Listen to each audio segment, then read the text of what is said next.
Sunday family vlog! Happy Mother's Day to all mothers out there. So, isasama ko kayo sa aming ganap. Grabe talaga tong babaeng na to. Parang hindi talaga siya nagpapahinga. Magsa 7 PM nga pala to. So, pupunta kami ng Blackbird kasi doon kami magdi-dinner kasama yung mga kids. Actually, dapat sa Lipitit kami kakain na restaurant. So, hindi na namin na-cancel kasi nga, finorfeit na nila yung reservation namin. Kasi sabi ni Papa P, dito na daw kami mag-dinner sa Blackbird kasi masarap talaga yung food nila. And of course, mag-i-steak ako for today's video.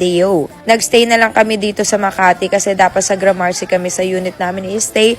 Pero hindi namin na-check na meron pala naka-Airbnb doon. So, ang nangyari, napa-check-in na lang kami dito sa Diamond Makati Residence Hotel. Nag-order muna kami ng appetizer, soup, at saka yung squid with shrimp. Napakasarap nun, be. Lagi talaga namin yung ino-order at napaparami yung kain namin doon. Si Papa P hindi talaga yan nagsi-seafood. Pero nung natry niya dito yung squid and shrimp, sobrang sarap ng sauce. Talagang na-addict din siya sa lasa. And then for my main course, same kami ni Papa P and ni Ate Weng, nag-steak na lang kami. Sa appetizer pa nga lang nabusog na ako kasi after neto may pupuntahan pa kami. Magna-night out kami sa BGC sa Dr. Wine and ando dun din kasi yung mga ibang friends ko. Isa-celebrate din namin yung Mother's Day. Syempre super hot ko pa rin kahit marami tayong kinakain thanks to Glooming dito. So, ito, napa-order na naman kami. Opo, nagustuhan talaga ni Papa Pitong appetizer na to. So, nag-order ulit kami ng carbonara at saka nung squid and shrimp. Then, ida-drop off muna sana namin yung mga bagets sa hotel. Pero nakita nila yung 7-Eleven, may mga bibiliin lang daw muna si Kendall at saka si Brayden ng snack para everybody happy. So, hindi pa nga nakontento dyan si Kendall. Pumasok pa sa pinakadulo. Sabi ko, hindi siya dyan pwede.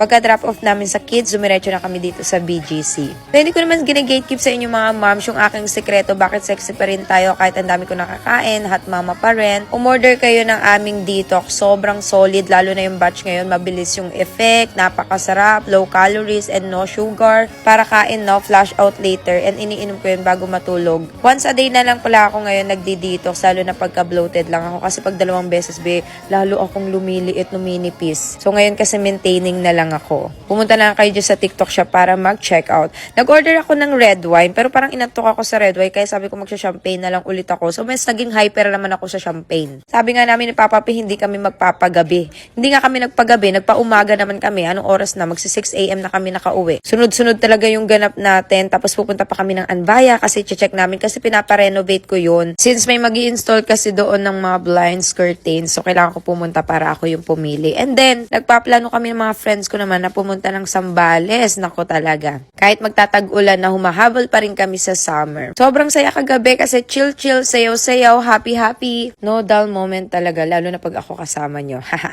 One day lang naman din kami mag-stay dito sa Makati, then uuwi kami kasi may mga work din akong gagawin. And pag uwi ko, ayan, inorderan pa ako ni Papa P ng McDonald's. Actually, after namin sa Dr. Wine, kumain muna kami sa restaurant. Pero pag uwi pa rin namin ng hotel, kumain pa rin ako ng McDo. Ako na talaga, kaya pag gising ko, ang dami ko talagang na-flash out. Anyway, sa CR lang din naman niya mapupunta.